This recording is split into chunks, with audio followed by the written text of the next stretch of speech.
오전에 하나님 말씀 보도록 하겠습니다. 오전에 하나님 말씀은 욥기서예요. 욥기서 7장, 욥기 7장 11절 그리고 20절 이 두 구절을 보도록 하겠습니다. 다 찾으셨습니까? 제가 받들어 읽겠습니다. 11절부터 봅니다. 그러므로 내가 내 입을 삼가지 아니하고 내 영의 고통 가운데 말하리이다. 내가 내 혼의 쓰라림 가운데 불평하리이다. 그리고 20절 오 사람을 보존하시는 주여 내가 죄를 지었사오니 내가 주께 무엇을 하리이까.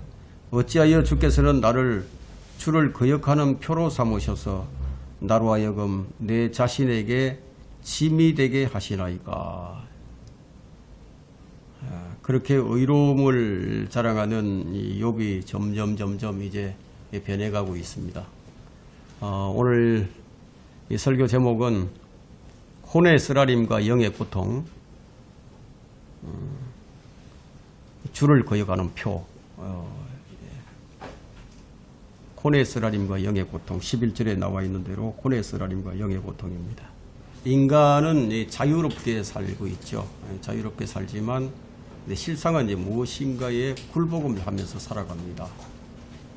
성경은 누구든지 정복을 당하면 정복한 자의 종이 된다고 말씀하시는데 결국 이 말씀에 따르게 되면 사람은 누군가에게 종속되어서 살아간다는 것이죠. 결국은 하나님께 속해 있거나 마귀에게 속해 있거나 둘 중에 하나에 종속되어서 살아갑니다. 중요한 것은 누구에게 굴복하며 사느냐, 그것이 중요하죠. 왜냐하면 여러분이 종속된 그것에 따라서 여러분의 생각과 행동이 달라지기 때문이에요. 그 똑똑하던 사람들도요, 목사나 신부 앞에 서게 되면 굴복을 합니다. 목사나 신부가 뭐 방언을 해야 한다고 하면 방언을 하고, 목사가 신부가 당신을 구원받았습니다 라고 말해주면 다 자기가 이제 진짜로 구원받은 줄 알고 그렇게 믿고 살아갑니다. 목사가 낙태가 죄가 아니다, 뭐 동성연애도 죄가 아니다 그러면 그런 줄로 알고, 동이 서라고 해도 그것이 맞는 줄로 알고 그렇게 따라갑니다. 왜 이런 일이 생길까요? 그 권위 앞에 굴복을 했기 때문이에요. 누구를 따를 것인가? 자, 이것이 중요하죠. 사람인가 하나님인가? 저는 오늘 여러분 마음에 큰 부담을 주는 심각한 말씀을 전하고자 합니다. 이 시간 성령님께서 여러분의 지각을 활짝 열어주셔서 여러분의 마음을 들여다볼 수 있는 그런 계기가 되도록 간절히 바라면서 이 성경의 처음부터 끝까지 하나의 이제 관통하는 주제가 있는데요. 그 주제가 사람에게 굴복할 것인가 아니면 하나님께 굴복할 것인가.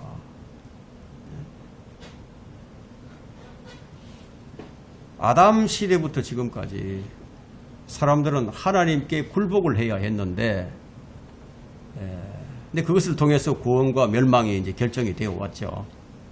자, 구약의 복잡한 역사가 전개되어 있지만 실제로 좀 자세히 들여다보게 되면 전부 여기에 초점이 맞춰져 있습니다. 사람을 따를 것인가 아니면 하나님을 따를 것인가. 우리가 하나님 말씀에 굴복하려면 먼저 극복을 해야 할 것이 있는데, 그게 바로 내 생각이에요. 내 육신의 생각입니다. 이 육신의 생각을 깨뜨려야만이 하나님께 굴복이 됩니다. 하지만 이 육신의 생각은 하나님의 법에 굴복도 안 되고 또 굴복할 수도 없다고 성경이 선언을 합니다. 이게 인간의 결함이죠. 저는 이제 복음을 전하면서 느끼는 게, 이 사람의 마음이라는 게 정말 콘크리트구나, 뭐 이걸 느낍니다. 사람의 마음처럼 완고한 게 없구나. 사람의 마음처럼 견고한 게 없구나. 너무너무 완고해서 이 바늘도 들어가지 않는다. 이게. 또 한편으로는 사람의 마음이 어떤지 아세요? 겉으로는 얼마든지 굴복을 하지만 속마음은 굴복하지 않을 수도 있어요. 사람은 속으로는 굴복하지 않고 얼마든지 겉으로는 일을 할 수도 있다는 거죠. 정말 이 열길 물속을 날아도 사람의 마음은 알 수 없다. 이 말이 딱 들어맞는 것 같아요. 그래서 성경은 마음은 만물보다 거짓되고 심히 악하니 누가 그것을 알 수 있으리요. 이렇게 말씀을 하죠. 그러나 주님은 마음을 살피고요. 그 속을 시험하시는 분입니다. 왜 성경은 거듭거듭해서 육신의 생각을 버리라고 말을 하느냐. 왜냐하면 그것은 육신적인 생각은 하나님과 원수가 되고 이것은 하나님의 법에 복종하지 않을 뿐만 아니라 실로 할 수도 없다고 말씀하고 있기 때문이에요.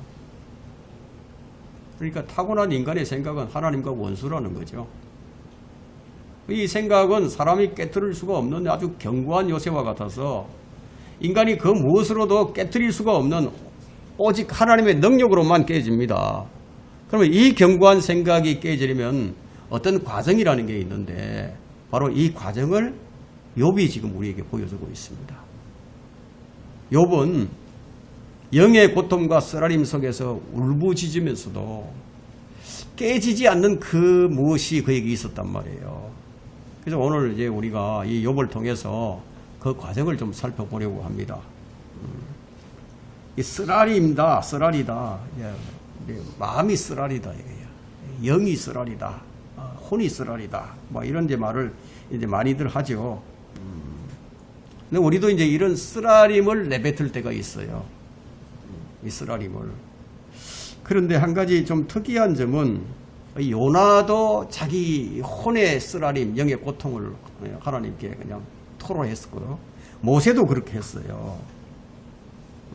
근데 참으로 이상하게도 하나님께서는 거의 언제나 이렇게 영의 고통과 혼의 쓰라림으로 외치는 자들에게 자비로우시다는 거예요. 이게 참 이상하리만치 그렇다 이거예요. 그 자기 의를 내세우던 바리새인들이나 아하스 왕이라든가 아니면 니고데모나 이런 사람들에게 대했던 그것보다도 훨씬 더 부드럽게 대해준다는 거예요. 왜 이렇게 했을까요? 영의 쓰라림과 혼의 고통을 하나님께 호소하는 사람들은 어떤 상태에 있기 때문에 이렇게 할까요? 우리 7장 19절에 보면 그걸 좀 알 수가 있습니다. 욥이 이런 얘기를 합니다. 언제까지 주께서는 내게서 떠나지 아니하시며 내 침을 삼킬 때까지도 나를 내버려 두지 아니하시나이까. 대단한 고백이에요. 자기 일거수일투족 침을 삼키는 것까지도 다 하나님께서 헤아리고 계신다. 이걸 아는 사람이에요. 대단한 사람이에요. 그럼 이 세상에 살았던 모든 사람 가운데 가장 처절한 고통을 겪은 사람이 욥이에요. 그 욥이 말하는 영의 고통과 혼의 쓰라림이라는 이런 표현은 매우 적절한 표현이죠. 그러면 사람의 몸이 어떻게 구성이 되어 있습니까? 몸은 영으로 되어 있죠. 예? 우리 하나님의 형상으로 이제 만들어진 사람은 이렇게 삼중적 구조로 되어 있단 말이에요. 이런 쓰라림 속에 있는 욥에게도 정말 깨뜨리기 어려웠던 한 가지가 있었는데 그것이 바로 자기의 의로움이었어요. 자기의 의로움. 이게 욥에게는 가장 깨뜨리기 어려운 요새였습니다. 지금의 그리스도인들에게도 가장 문제가 되는 게 바로 이 자기 의로움입니다. 성령을 힘입어서 하려고 하지 아니하고 자기가 하려고 하는 거죠. 자기 중심에서 벗어나지 못하고 언제나 이기적이라는 겁니다. 그래서 하나님의 중심으로 살지 못해요. 바로 이 자아 때문에, 자기 자아 때문에. 결국 하나님 앞에서 문제가 된 게 뭐냐 하면 바로 자기 자아였다는 거예요. 욥은 자기 친구들 앞에서 자신의 의로움을 얘기하면서 나는 무죄하다 이런 주장을 했죠. 그러면 얼마나 자신이 정직했으면, 얼마나 의로웠으면 그렇게 자신 있게 얘기할 수 있었겠습니까? 그는 사람들 앞에서는요, 자신의 무죄함을 이렇게 주장할 수가 있었지만 그러나 주님과 대면하게 됐을 때는 그는 자신에게 죄가 있음을 고백하지 않을 수가 없었습니다. 욥은 주님을 만난 후에 자기 마음에 무엇이 들어있는지를 알게 된 거예요. 주님은 마음을 살피시는 분입니다. 인간의 마음의 상태를 다 아시는 분이에요. 하나님께서 이 욥을 진단하시자 욥은 비로소 내가 죄를 지었다고 고백을 합니다. 그래서 오늘 이 본문의 말씀을 5가지로 좀 나누어서 이제 강론하려고 합니다. 여러분은 자신을 어떻게 진단하고 계십니까? 첫 번째, 욥은 하나님을 대면하기 전에는 자기가 의로운 자라고 여겼습니다. 의로웠던 욥은 주님으로부터 40개 이상의 질문을 받게 됩니다. 근데 단 한 가지도 답변을 못해요. 그래서 욥기 40장 7절과 8절에서 네가 잘못 말을 했다고 하나님께서 책망을 하신다. 그냥 우리가 여기서 이제 발견되는 진리가 뭐냐. 자, 우리 인간이라는 존재는 하나님의 책망이 없이는 깨닫지도 못한다. 잘못을 시인할 수도 없다는 거죠. 그러니까 하나님의 말씀이 너는 죄인이다. 너는 다가올 심판을 피할 수가 없다. 이렇게 말해주면 그때 비로소 깨달을 수 있다는 거예요. 그러니까 이걸 말해주지 않는다면 인간은 스스로 깨달을 수 없다는 겁니다. 욥이 하나님께 책망을 들어놓은 이제 뭐라고 얘기를 하죠? 그럼 42장으로 한번 가보세요. 욥기 42장. 마지막 장이에요. 욥기 42장. 욥기 42장 3절로부터 6절입니다. 이 욥기가 42장으로 되어 있는데 이게 대환란 후 3년 반 동안 이스라엘이 당해야 할 그 고난, 고통, 그것이 42달이죠. 이 42장으로 되어 있어요. 3절로부터 6절에서 욥이 이제 옳게 얘기를 합니다. 자, 지식이 없이 이치를 가리는 자가 누구니까? 그러므로 나는 깨닫지 못한 것을 말하였으니 그것들은 내게 너무 경이로워서 내가 알지 못하였나이다. 이게. 그죠? 예. 그리고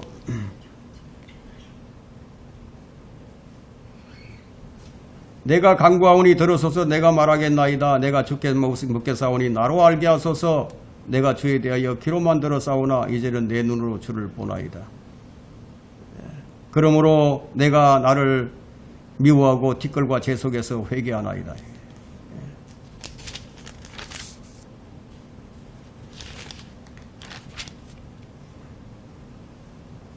또 욥기 40장 3절로부터 6절 한번 보세요. 3절과 4절만 보겠습니다. 3절. 40장. 그때 욥이 주께 대답하여 말씀드리기를 보소서. 나는 악하오니 내가 무엇을 주께 대답하리이까? 내가 내 손으로 내 입을 가리겠나이다. 한 번 내가 말하였으나 대답하지 아니할 것이며 실로 2번 말하였으나 더 이상 하지 않겠나이다. 근데 욥의 세 친구가 있었잖아요. 욥의 세 친구는 이런 고백을 하지 않아요. 그들은 욥과 같은 죄인이면서도 죄인임을 알지 못했어요. 그들도 의롭다고 자신들을 생각했죠. 그러나 젊은 친구 엘리후는 하나님의 다루심이 어떤 것인지 정확하게 진단을 합니다. 엘리후는 인간의 의가, 인간은 그 자기 의가 악인이 저지르는 죄과들 만큼이나 큰 죄라는 점을 깨달았다는 것을 의미하고 있습니다. 결국 인간의 문제가 무엇입니까? 인간의 문제가 무엇일까요? 자기 사랑이죠. 가장 크고 첫째 되는 계명이 하나님 사랑이에요. 그 다음에 형제 사랑입니다. 자기 사랑이 먼저가 아니에요. 이게 그리스도인들에게 가장 잘 안 되는 부분입니다. 그래서 디모데후서 3장 2절에 바울이 지적을 하죠. 사람들이 자기를 사랑하고 돈을 사랑하고 자만하고 교만하며 결국 무엇 때문에 이렇게 합니까? 자기 만족을 위해서. 자기의. 자기의는 자기 만족이에요. 그 성경은 자기 자만에서 나오는 기쁨은 모두 악한 것이라고 진단을 합니다. 야고보서 4장 16절에서요. 그런데 왜 사람이 자기 의를 세우려고 하죠? 왜 자신을 내세우려고 할까요? 그것이 만족을 가져다 주고 그것이 기쁨을 가져다 주니까. 그래서 교회에서도 다른 사람들보다 내가 더 낫게 보이려고 하는 거예요. 누군가 자기를 좀 인정해 주지 않고 더 낫게 여기지 않으면 서운해가지고. 그러나 그것이 더 나쁜 것은 무엇입니까? 그것이 더 나쁜 것은 결국 이 자기 의는 하나님의 의를 거절하는 것이 되기 때문이에요. 그래서 성경은 인간의 의는 더러운 걸레와 같다고 이사야 64장 6절에 지금 말씀을 합니다. 참 이게 안 돼요, 인간이. 결국 인간의 의는 거룩하신 하나님 앞에서는 악인의 쟁기질 뿐이라는 거예요. 유대인들이 이 점을 알지 못했습니다. 오늘날의 성도들도 이 점을 잘 알지 못합니다.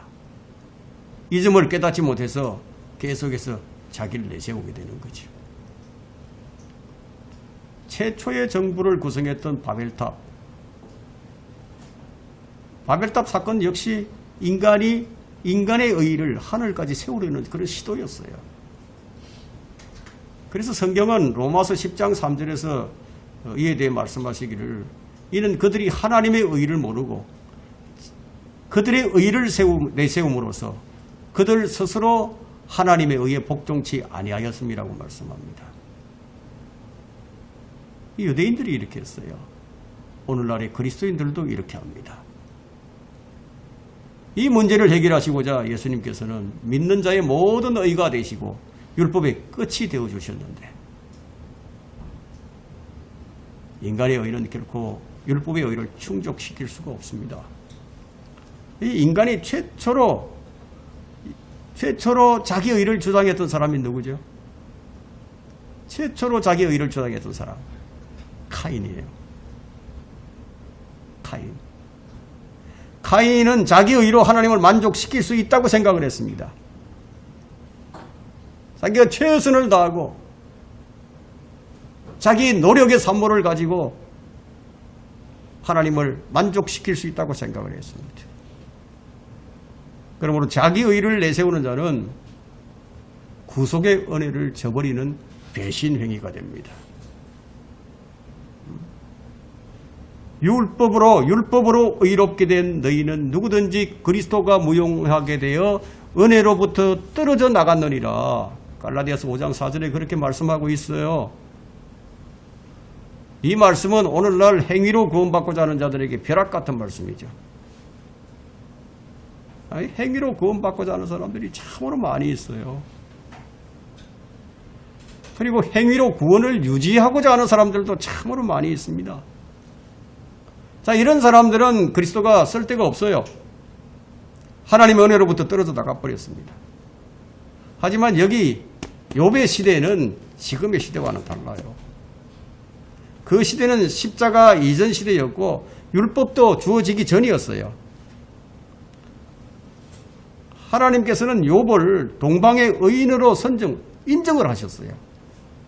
그와 같은 사람이 없다고. 그런데 그런 욥이 까닭없이 시험을 받게 됩니다. 감히 이제 말씀드린다면 이 세상에 사는 어떤 사람도요, 욥과 같은 시련을 겪은 사람이 없어요. 어떤 사람도 욥과 같은 처지에 있는 사람에게 감히 돌을 던질 수 없어요. 주님께서 이런 말씀을 하셨죠. 너희 중 죄 없는 자가 그를 돌로 치라고. 우리가 꼭 기억해야 할 것은 모든 육체는 풀이에요. 풀과 같아요. 하나님은 영원하죠. 하나님만이 완전하게 의로우신 유일한 분이시라는 사실이에요. 하지만 우리는요, 자기의 의를 내세우는 욥과 같은 사람을 비난할 수 없어요. 그러나 결국은 욥에게도 자기 의가 문제가 되었어요. 그 문제를 해결하는 것이 하나님의 거룩하심에 대한 계시만이 그 문제를 풀 수 있는 유일한 해법이었어요. 하나님께서 이 점을 우리에게 알게 하시고자 욥기서를 우리에게 주신 거예요. 여러분, 이 욥기서가 얼마나 경이로운 책인가요? 한 고난받는 인간의 고뇌 속에서요, 친구와 가족, 재산, 건강 모든 걸 다 잃고, 그리고 살아가야 하는 동기마저도 다 파괴된 그 상황 속에서도 주님께서는 인생을 배우는 이들에게 엄한 태도를 풀지 않으신다는 거예요. 그만했으면 참 좋을 텐데 풀지 않으신다 이게. 피부가 썩어가는 질병과 잠 못 이루는 밤이에요. 온몸을 뒤덮고 있는 벌레와 열병과 번영회 때 그 좋은 친구들이 와서 조롱하고 있는 그 와중에도 주 하나님께서는 우리가 가진 진짜 문제, 이 문제를 가지고 테스트하신다. 자기의 의는 마땅히 경고받아야 합니다. 그렇다면 나는 모든 일에 있어서 하나님 말씀에 굴복하고 있는가? 내 생각이 어떠하든 내 신념이 어떠하든 그것이 하나님의 말씀에 상충한다면은 그것들을 하나님의 말씀에 굴복하고 있느냐를 지금 묻는 거예요. 경건하고 헌신하는 그리스도인은 자기가 가는 길을 잘 살펴봐야 됩니다.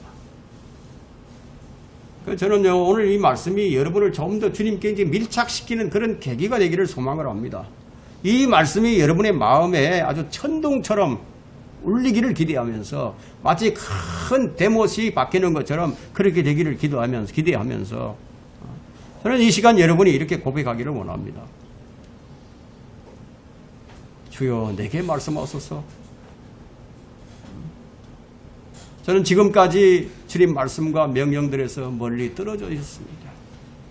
그러나 지금 이 순간부터 복된 주의 말씀에 제 자신을 온전히 굴복시키겠습니다. 이런 고백이 있어야 한다는 거예요. 사람들은 외적인 것을 참으로 중시하지만 하나님께서는 내적인 것을 더 중시하십니다. 여러분, 스테반은 성령으로 충만했어요. 근데 그 사람은 살해됐습니다. 외모가 중요하다면, 외적인 것이 중요하다면 하나님께서 그렇게 되도록 내버려 두시겠습니까? 외적인 것이 중요하다면 여러분이 당하는 고난을 그냥 내버려 두시겠습니까? 바울은 성령으로 충만했습니다. 그래서 195번의 채찍을 맞았습니다. 예수 그리스도는 육신을 입으신 하나님이시지만 십자가에서 처형당하셨습니다. 외적인 것이 중요하다면, 그러면 이런 사례들을 볼 때 외적인 것을 중시하는 인간이 이걸 어떻게 이해를 하겠습니까? 과연 이걸 이해할 수 있는 능력이 인간에게 있을까요? 아무도 없다는 거예요. 이걸 이해케 하시는 분이 성령님이시다는 거예요. 성령의 인도함을 받는 사람만이 이것을 이해합니다. 주님은 오셔서 바리새인들의 의를 책망하시면서 그들이 깨닫기를 바라셨지만 그들은 하나님을 대적하는 것인 줄도 깨닫지 못하고 끝내 그들의 의를 부리지 못했습니다. 우리는 하나님께서 욥의 의를 왜 이렇게나 혹독하게 다루셨는지를 이해를 해야 한다는 거예요. 여러분은 자신을 어떻게 진단하고 계십니까? 두 번째는 왜 의인이 고난을 받는가 하는 거예요. 왜 의인이 고난을 받습니까? 여러분이 잘 아시는 존 후스는요, 참으로 경건한 사람이었어요. 근데 사람들은 그를 화형대에서 화형을 시켜버렸습니다. 리차드 움브란트 목사님은 루마니아의 어두운 지하 감옥에서 홀로 독방에서 하나님 앞에서 춤을 추고 하나님 외에는 아무도 없는 데서 설교를 했습니다.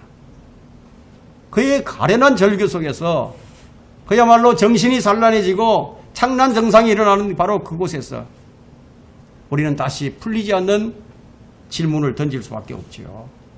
왜 의인이 고난을 받는가? 왜 이유 없는 일들이 내게 일어나는가? 내게 무슨 잘못이 있는가? 생각이 나질 않아요. 무슨 연유인지 알지 못하니까 더 괴롭기만 합니다. 여러분, 이런 혼의 쓰라림과 영의 고통 경험해 보셨습니까?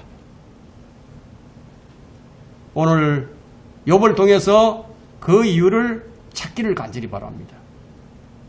욥의 절규는 인생의 근본적인 질문을 던지기에 아주 충분합니다. 하나님이 계시다면 왜 그분은 나로 그분을 보게 하지 않으시는가 하는 거예요. 어찌하여 나의 친구들이 이런 식으로 나를 대하도록 내버려 두시는가 하는 거예요. 그분이 선한 하나님이신가요? 누구도 욥을 피해갈 수가 없어요. 이런 문제는 인간에게 흔히 닥치는 일이기 때문이에요. 욥의 상황은 잿더미에 앉아서 질그릇 조각으로 자기 몸을 긁고 있어요. 이 잿더미는 자기 재산이 다 불태워져서 그 잿더미에 올라앉아 있는 거예요. 화마가 지나간 자리입니다. 그럼 욥의 고통은 그리스도의 고난과 이스라엘의 고난을 보여줄 뿐만 아니라 하나님의 의 대신 자기 의를 신뢰했던 지옥에서 고통받고 있는 혼들의 모습을 지금 보여주고 있는 거예요.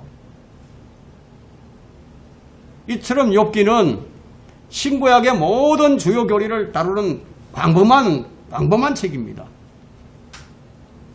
이 교리들은 고통과 자아, 고난, 죽음, 심판 등을 다루고 있는 거예요. 수세기를 걸쳤어요. 구원받았든 안 받았든 모든 사람은 욥의 처절한 절규에 직면을 해야 합니다. 욥기 19장 21절을 보시면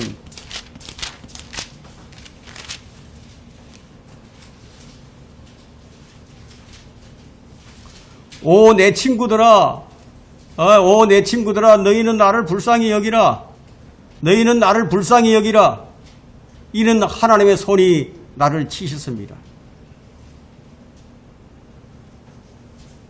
이제 우리는 욥의 고난에 대해서 처참할 정도로 침묵을 지키시는 하나님을 좀 더 알아보도록 하겠습니다.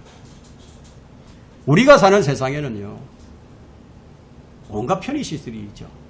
비행기가 있고 자동차가 있고 TV가 있고 은행이 있고 인터넷 있고, 우리가 사용한 청구서들이 날아오고 소송, 스포츠, 쇼핑센터, 인간의 문화와 인간의 편의가 다 있어요. 사실 이런 것들이 우리 인생의 진짜 문제점들에 관심을 갖지 못하도록 방해를 놓습니다. 이 시대의 모든 생각과 관념들은요, 저 멀리 다 던져버리고 잠시 멈춰서 주의 음성에 귀를 좀 기울여 보자는 거예요. 사무엘상 9장 27절에는 너는 잠시 서 있으라. 내가 네게 하나님의 말씀을 알게 하리라. 우리는 이런저런 형태로요, 잿더미를 맞이할 수도 있어요. 우리는 지금 이 지구촌에서 이런 광경들을 많이 보고 있습니다. 산불이 나고 지진이 일어나고 화산 폭발이 일어나고, 지금 일본에서 화산 폭발이 일어났죠. 쓰나미, 우크라이나 전쟁, 이스라엘과 이 가자 지구의 전쟁, 수도 없이 많아요. 우리 인생에서 욥을 먼저 찾아보는 것이야말로 그런 고난에 우리 자신을 가장 잘 준비시키는 방법이 될 겁니다. 바울도 많은 고난을 받았지만 그러나 우리가 당할 수 있는 모든 종류의 고난을 다 경험한 것은 아니에요. 바울은 자식도 없고 아내도 없었어요. 바울은 욥과 같은 원인을 모를 고통을 받은 적이 없어요. 욥은 이런 모든 것을 경험했고 하나님께서는 욥을 노아와 다니엘과 나란히 두셨을 때 하나님께서 창조주 하나님께서 피조물에게 줄 수 있는 최고의 찬사를 그에게 주셨다는 겁니다.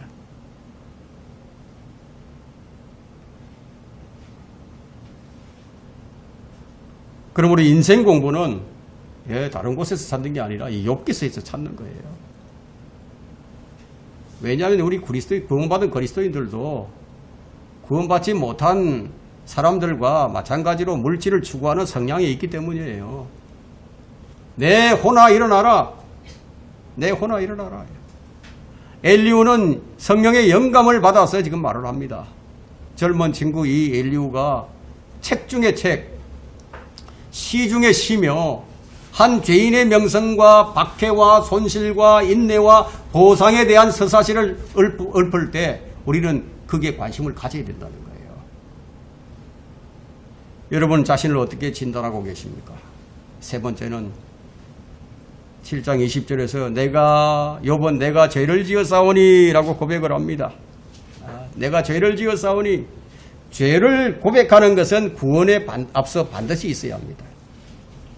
그러나 내가 죄인이라는 고백이 진실한 마음에서 나오는 고백이 아니라면 아무런 소용이 없어요.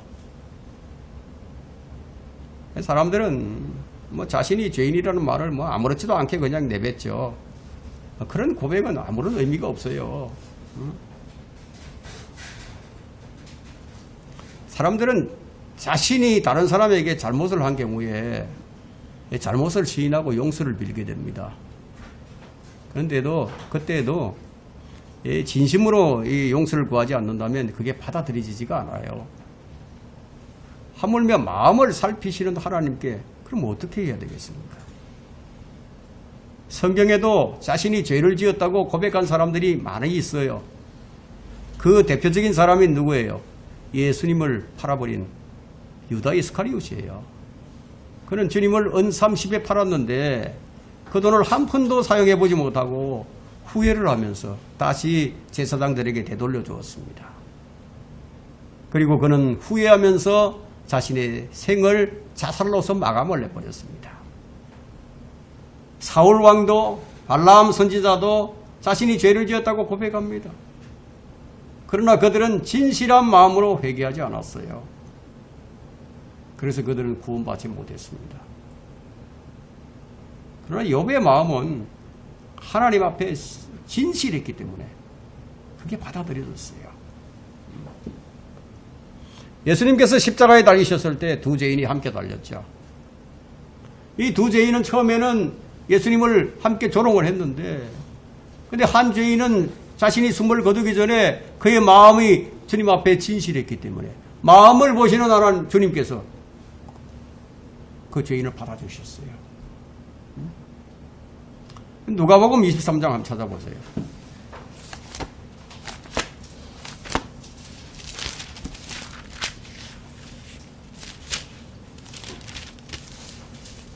(23장) 39절부터 봅니다. 그때 매달린 행악자 중에 하나가 주를 욕하며 말하기를 네가 그리스도인이거든 네 자신과 우리를 구원하라고 하니라. 그러나 다른 행악자가 대받아 그를 꾸짖어 말하기를 네가 동일한 정죄함을 받고 있으면서도 하나님을 두려워하지 아니하느냐. 우리는 행한 일에 대한 보응을 받는 것이 참으로 당연하지만 이분은 아무 잘못을 행한 것도 것이 없도다라고 하고 예수께 말씀드리기를 주여 주께서는 주의 왕국에 임하실 때 나를 기억하소서라고 하니 예수께서 그에게 말씀하시기를 진실로 내가 너에게 말하노니 오늘 네가 나와 함께 낙원에 있으리라 하시니라. 그날 이 죄인은 주님과 함께 낙원에 있었습니다. 내가 죄를 지었사오니 라는 욥의 고백은 하나님 앞에서의 고백이었어요. 사람들은 뭐 다른 사람들도 다 그렇게 하는데 나만 그러는 것도 아닌데 뭘 그까짓 거 가지고 그러냐고. 다들 죄를 짓고 사는데 다들 공금횡령도 하고 뭐 사실 이 높은 관료들이 더 많이 죄를 짓는데 그게 뭐 대수냐고. 그러면서 죄를 짓죠. 자칭 그리스도인이라고 말하는 사람들 가운데서도 그런 사람이 있어요. 이 나라 돈은 눈먼 돈인데 누가 해먹든 그걸 다 헤쳐먹을 텐데 그렇게 말을 하면서 한 100억을 딱 헤쳐먹고 좋은 차 타고 좋은 집에서 살고 있다면 과연 그 사람이 그리스도인일까요?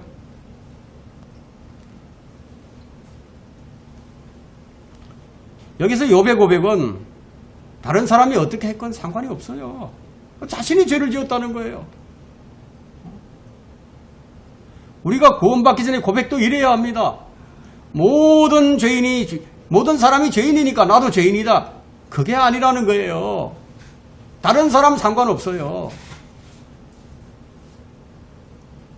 정직하게 하나님 앞에서 나는 죄인입니다. 나를 구원해 줄 수 있는 분은 오직 예수 그리스도 한 번밖에 안 계십니다. 그것을 믿을 때 구원이 이루어진다는 거예요.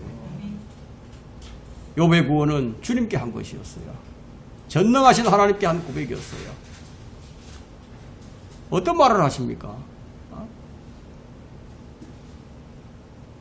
언제까지 주께서는 내게서 떠나지 아니하시며 내 침을 삼킬 때까지도 나를 내버려두시 아니하시나이까.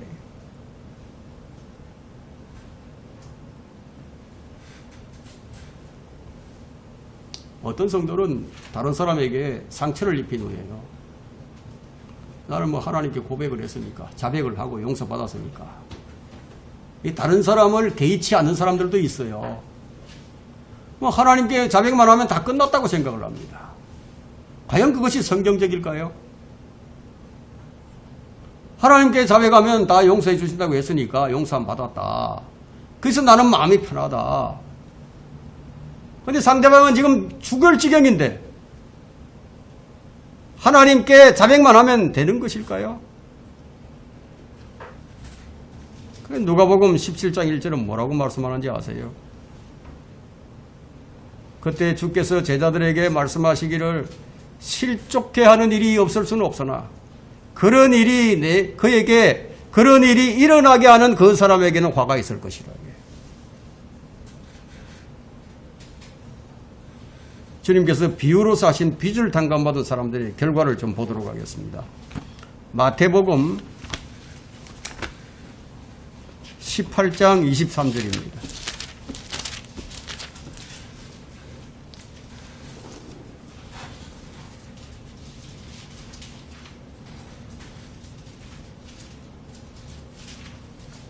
자, 18장 23절 그러므로 천국은 마치 자기 종들과 계산하고자 하는 어떤 왕과 같으니라. 그 왕이 계산을 시작하니 1만 달란트 빚진 사람 한 사람을 자기 앞에 데려왔더라.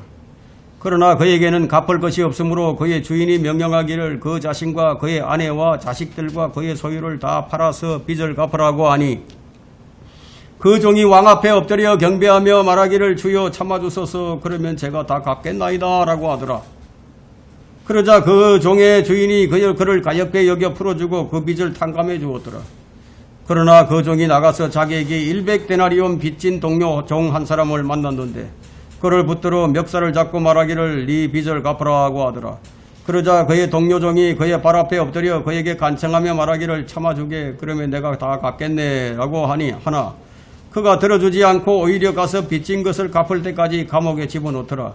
그러므로 그의 동료 종들이 그 일어난 일을 보고 매우 딱하게 여겨 그들의 주인에게 가서 일어났던 일을 모두 말하였더라. 그때 그 주인이 그를 불러서 말하기를 오 너 악한 종아 네가 나에게 애걸하기에 나는 네가 진 모든 빚을 탕감해 주오노라. 내가 너를 가엾게 여김같이 너도 네 동료 종을 불쌍히 여기는 것이 당연하지 아니하냐 하며 그의 주인이 화가 나서 그 사람이 자기에게 진 빚을 다 갚을 때까지 형리들에게 넘겨주더라. 야, 이 말씀은 진정한 고백이 무엇인가? 그걸 깊이 생각하게 만들죠. 이웃을 용서하는 것은 주님의 가르침이에요. 성도들 간에 일어나는 불화가 있어요. 자, 이것들이 이제 서로의 마음에 상처를 입히게 되고 죄의 무거운 짐을 지우게 됩니다. 근데 자신은 하나님께 이제 고백을 했으니까, 자백을 했으니까 당당하고 떳떳할지 모르지만, 그로 인해서 이제 마음이 다친 사람은요, 마음이 아파서 죽을 지경이에요. 거기서 혼의 쓰라림이 일어나지 않겠습니까? 영의 고통이 거기서 나오지 않겠습니까? 마음에 눈물이 흐르죠. 상처는 더욱 깊어가요. 더 길게 끌어서는 안 될 일이죠. 그는 지금 죽어갑니다. 은혜가 원망으로 바뀝니다. 미움이 더욱 깊어만 갑니다. 그 피폐한 상태에 있는 그에 대해서 책임이 없다고 할 수 있겠어요? 나는 자백을 했으니까 나는 용서받았다. 그것이 정말 용서를 받은 것일까요? 여러분, 진정한 회개는 무엇인가요? 자, 이런 문제는 성도들 간에 흔히 일어나는 영적 전쟁이에요. 이것은 두 사람의 싸움으로 끝나지 않아요. 그것으로 인해서 생겨나는 교회가 약화되죠. 그리스도의 몸을 세우는 것이 아니라 그리스도의 몸을 약화시켜요. 이건 주님께서 원하시는 일이 결코 아니에요. 교회가 약화되면 누가 좋아하겠습니까? 누구를 의롭게 하고 누구에게 유익을 주겠습니까? 성경은 어떻게 하라고 하십니까? 골로새서 3장 13절과 에베소서 4장 32절에 이 말 같은 말씀이 나와 있는데요. 골로새서 3장 13절에 보게 되면 만일 어떤 사람이 누군가에게 불평이 있으면은 서로 용납하고 서로 용서하기를 마치 그리스도께서 너희를 용서하신 것 같이 너희도 그리하라는 이 말씀이 있고, 또 에베소서 4장 32절은 너희는 서로 친절하고 다정다감하며 서로 용서하되 하나님께서 그리스도를 위하여 너희를 용서하신 것 같이 하라. 이게 주의 명령이잖아요. 서로 용납하고 서로 용서하라고. 서로의 문제만이 아니라는 거예요. 누구와의 문제인가요? 주님과의 문제죠. 주님과의 문제예요. 주님과의 교제가 아름답고 원만한 관계라면요, 서로 용납하지 못할 게 없죠. 주님과의 교제가 올바르지 못하기 때문에 서로 간에 문제가 있게 생기는 거예요. 그래서 문제가 발생합니다. 욥은 주님을 신뢰하는 마음으로 한 고백이었습니다. 물론 욥은 자신이 당하는 그런 어떤 어려운 상황에 대해서는 당혹해 했어요. 원인을 알 수 없으니까 당혹할 수밖에 없었죠. 그러나 하나님께서는 죄를 사해 주신다는 사실을 믿었어요. 믿지 않는 마음으로 죄를 고백하는 것은 자신의 마음의 짐을 드러놓는 역할을 할 수 있을지는 모르지만 그것은 죄를 증가시키는 역할을 할 뿐입니다. 여러분, 자신을 어떻게 진단하고 계십니까? 네 번째는 욥은 내가 주께 무엇을 하리이까? 내가 주께 무엇을 하리이까? 주님께 자신의 믿음을 표현했습니다. 내가 무엇을 하리이까? 매우 중요한 표현입니다. 내가 무엇을 해야 하는가? 자기 마음의 결심을 표명하는 것이야말로 감사와 찬양을 만드는 중요 포인트가 됩니다. 내가 무엇을 하리이까요? 내가 무엇을 하리이까? 라는 욥의 질문은 자신이 주님 앞에 죄인이기 때문에 주님께서 말씀하시는 것이라면 무엇이든지 따르겠다는 의지의 표명이었어요. 진정한 헌신이에요, 이게. 사람들은 사람들 앞에서 자신을 보이려고 해요. 자신이 하나님 앞에서 이런 사람이다, 이걸 보이려고 해요. 하나님께서 나를 이렇게 높여주셨다. 주님께서 높아지셔야지 왜 자기가 높아지죠?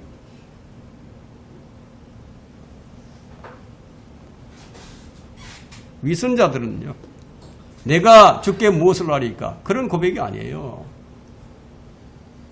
내가 주님을 위해서 무엇을 하겠나이다 라고 표현을 합니다. 자기의가 강한 사람일수록요, 내가 주님을 위해서 무엇을 하겠나이다, 이게 깨지고 나면 그 다음에 내가 주께 무엇을 하리까?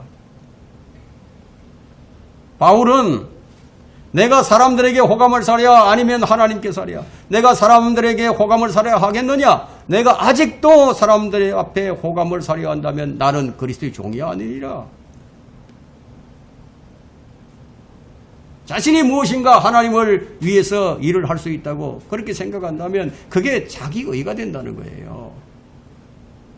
우리는 내 자신을 주님께 내어드리면서 내가 무엇을 하리까? 라는 질문을 해야 된다는 거예요. 그럼 명령이 떨어지겠죠. 그죠? 그럼 내가 주님을 위해서 무엇을 하겠나이다. 이거는 명령을 받고 하는 게 아니에요. 자기가 하는 거지. 그러면 욥의 질문 속에서 자신이 무엇을 어떻게 해야 할지 모른다는 의미가 들어있어요. 자신이 무엇인가를 할 수 있다고 생각한다면 이런 질문을 하지 않아요. 그럼 하나님께 기도하지 않는 것은 뭐죠? 뭐 하나님 없이도 얼마든지 자신이 할 수 있으니까 그런 의미가 되겠죠. 욥이 지금 자신이 무엇을 어떻게 해야 될지 모른다는 거예요. 이제야 비로소 자신을 압니다.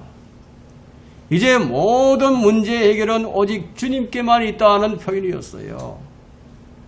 인생의 모든 해답은 주님께 있습니다. 여러분 이런 고백을 얼마나 자주 하고 있습니까? 여러분 인생이 얼마나 어렵고 힘이 듭니까? 이 사람 사는 게 그렇게 넉넉한가요? 얼마나 힘든지 몰라요. 고생하기 위해서 태어났다고 성경이 말하고 있는 것처럼 정말 힘듭니다. 우리는 솔직해야 됩니다. 나는 할 수 있습니다. 그렇게 말하고 그렇게 생각을 한다면 아직 더 낮아져야 됩니다. 주님 앞에 더 납작 엎드려지지 않는다면 그건 진정한 낮아짐이 아니에요. 믿음이란 내가 약할 때 강해지는 법이에요. 나는 주님 앞에서 할 수 있는 게 아무것도 없나이다. 내가 주께 무엇을 하리이까? 이런 고백이 우리에게 있지 않다면 누구와 같습니까? 교만이죠. 교만.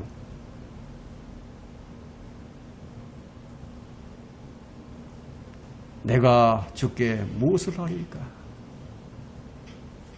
이런 고백을 하지 않는다면 아직도 주님께 굴복하지 않았다는 거예요. 욥의 굴복은 완전한 항복입니다. 여러분 두 손 두 발 다 들고 이렇게 나온다는 거. 두 손 들고 나온다 이거예요. 완전 항복했다고. 여러분 백기를 들고요. 전쟁터에서 백기를 들고 총을 버리고 나오면요. 사살하지 않아요.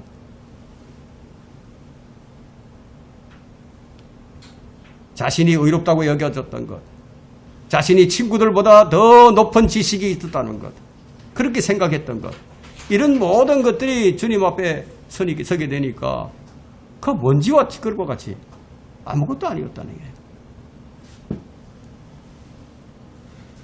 이제 욥은 자신이 하나님께 아무것도 해드릴 수 있는 존재가 아니라는 것을 알게 됩니다. 욥은 이제 하나님께 무엇도 말을 하지 못하게 됩니다. 그냥 입을 채웁니다. 욥은 주님께서 원하시는 것이면 좋겠습니다. 주님께서 원하신 것이면 내가 하겠나이다. 따르겠나이다. 이제 비로소 자신을 알죠. 여러분은 자신을 어떻게 진단하고 계십니까? 다섯 번째, 주님은 사람을 보존하십니다. 오늘 본문 27장, 욥기 7장 20절을 보게 되면 오 사람을 보존하시는 주여, 주님은 사람을 보존하십니다. 이 의미는 뭐냐? 오직 주님만이 사람을 구원하신다는 뜻이에요. 하나님 외에는 구원이 없어요. 예수 그리스도가 하나님이 아니라면 구원이 없는 거예요. 사람들은 자신이 보존되기를 원할 뿐만 아니라 자신이 소유하고 있는 것도 보존되기를 원합니다. 여러분들은 무엇이 보존되기를 원하십니까? 욥이 사람이 보존되기를 원한다고 했는데 사람이 끊이지 않고 영속되기를 원하는 것인가요? 욥은 자신이 죽을 것이라는 사실을 알아요. 그러나 사람이 보존되기를 원하는 그의 믿음은 무슨 믿음이었느냐? 부활의 믿음이었어요. 그는 자신의 눈으로 주를 보겠다고 얘기를 합니다. 욥기 19장 27절에는 내가 친히 그를 보리니 비록 내 콩팥이 내 안에서 소멸한다 해도 다른 사람이 아닌 내 눈으로 보리이다. 하나님께서 사람을 보존하십니다. 죄와 사망으로부터 이 불태워질 이 세상으로부터 인간을 구원해 주신다는 거예요. 그렇게 하기 위해서는 사람은 반드시 죄와 허물이 제거되어야 됩니다. 아담의 불순종이 사람을 모두 죽게 했습니다. 그래서 아담의 모든 후손은 진노의 자녀로 태어났어요. 죄성을 지니고 태어나서 누가 죄를 가르쳐 주지도 않았는데 스스로 죄를 짓고 죄를 지으며 살다가 죽은 후에는 지옥을 가야 된다 이거예요. 그럼 불순종의 자녀로 태어났어요. 인간은 스스로 자신을 보존할 수가 없어요. 그래서 필요한 것이 무엇입니까? 나는 부활이요 생명이라 나를 믿는 자는 죽어도 살 것이며 또 살아서 나를 믿는 자는 누구나 영원히 죽지 아니하리라. 네가 이것을 믿느냐? 질문이죠. 네가 이것을 믿느냐 이거예요. 교회의 휴거와 부활입니다. 필요한 것이 무엇입니까? 네가 이것을 믿느냐? 믿음뿐이죠. 데살로니가 전서 4장과 고린도전서 15장은 부활과 휴거를 얘기하죠. 이 말씀은 교회 시대예요. 교회 시대. 교회 시대의 끝에 죽은 자들로부터 부활과 휴거가 있을 것이라는 말씀이에요. 하나님께서 사람을 어떤 방법으로 보존하십니까? 어떤 방법으로 보존할까요? 생명의 씨로 낳는 거예요. 새로운 출생. 생명의 씨예요. 그분이 예수 그리스도십니다. 그분으로 새로운 피조물, 즉 구속을 이루신다는 거예요. 주님께 굴복한 자만이 자신을 보존할 수 있습니다. 자신이 불의한 죄인임을 시인하고 그리스도의 보혈로 죄와 허물을 다 씻음받아서 부활의 몸으로 자신을 보존하게 된다는 거예요. 사람을 보존하시는 하나님께서는 지금의 모든 어려움과 질병과 고통으로부터 인간으로 보존하실 수 있습니다. 사람을 보존하시는 주님께서는 미래의 형벌인 지옥과 죽음으로부터 인간을 보존하실 수 있다는 거예요. 결론적으로 내가 죄를 지었사오니 내가 주께 무엇을 하리이까? 사람을 보존하시는 주여, 이 세 가지 명제는 모든 죄인이 마땅히 해야 할 고백입니다. 내가 죄를 지었사오니 내가 무엇을 하리이까? 사람을 보존하시는 주여. 사람은 서로 속이기도 하고 속기도 합니다. 사람은 얼마든지 속일 수 있습니다. 그러나 하나님은 속일 수가 없어요. 자신에게 죄가 없다고 하면 그것은 자신을 속이고 하나님을 속이려고 하는 기만이에요. 하나님을 속이고서 어떻게 구원을 받을 수 있겠습니까? 내가 주께 무엇을 하리이까? 이 말씀에서 우리는 무엇을 배워야 하죠? 사람의 방법이 아니라는 거예요. 이것은 주님의 방법으로 해야 한다는 거예요. 그래서 그분은 너희는 먼저 하나님의 나라와 그분의 의를 구하라. 이것이 주님의 방법이에요. 이 말씀은 주님께서 하신 특별한 말씀이죠. 너희 안에, 먼저 너희 안에 영적인 나라인 영적인 의를 먼저 이루라는 말씀이죠. 그리하면은 물리적인 것까지 더해 주실 것이다. 그렇다면 우리는 무엇을 우선해야 합니까? 무엇이 우선이 되게 되죠? 주님을 최우선으로 여기는 여러분 모두가 되시기를 간절히 기원합니다.